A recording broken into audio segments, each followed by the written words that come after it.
In June, world leaders will gather in Kananaskis. It will be the second time that area has hosted the G7 summit.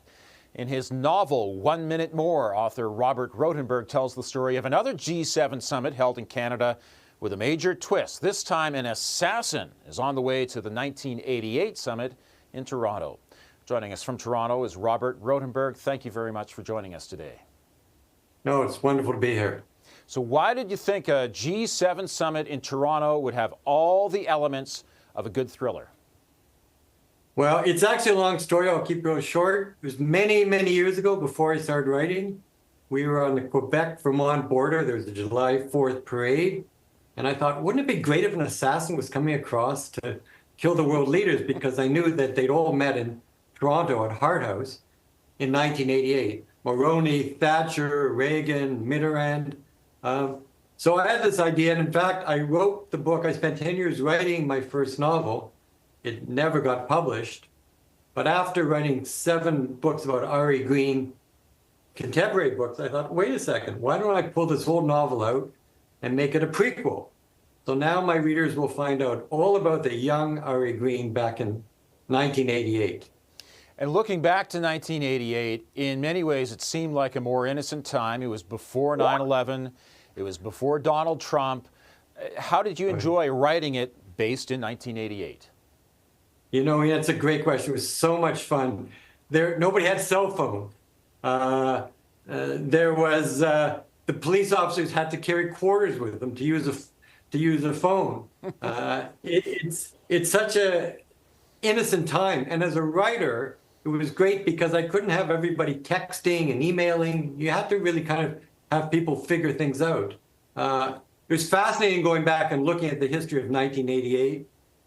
You see all these articles about how, if free trade comes in, Canada's identity is going to be destroyed, which is so fascinating right now when you see how we have got this wonderful surge of pride in our country. And, it occurred to me the other day, we want to buy Canadian. So me and other crime writers are going to encourage Canadians to buy Canadian books. But it occurred to me the other day that I've never seen another thriller set in Canada. You know, the thrillers we see, like I just saw Day of the Jackal, which is a lot like my book on TV. They're set in Europe, they're set in all these exotic locations, but Canada's an exotic location. So it was really, really a lot of fun to write this book. Mm-hmm. Looking at that summit, Brian Mulroney was the host of it. Ronald Reagan and Margaret Thatcher were there. How much research did you do into the details of the summit? I did a lot of research. And one of the great questions was Francois Mitterrand, the French prime minister. The question was he going to bring his wife or his mistress or both? And how did it turn out then? What happened? Well, you're going to have to read the book. There you go. But the climax of the summit was on the patio at Hart House in 1988 on that beautiful July day. And there's a very famous photo of all of the leaders that I've put in the book. So it's that seminal moment when that happened. So I imagined the assassin on her way to kill them, and R.E. Green in hot pursuit. Mm-hmm. This is your 8th novel with R.E. Green as the major protagonist in it, but you're also a criminal lawyer. Where do you find time to write? Well, I'm also a teacher, and I'm a playwright, and you know what? You just make the time. If it's something that's important to you. I like to say being a writer makes me a better lawyer, and having all these access to people's lives makes me a better writer. I just do it. Well, that's the thing. I don't think it's such a big deal. We're all busy. I'm sure you have a lot of great things you do in your life, you know? Yeah, but there's the thing. You must come across so many real-life stories that are very dramatic and would make good reading in a book. Does the day job ever cross into your writing job?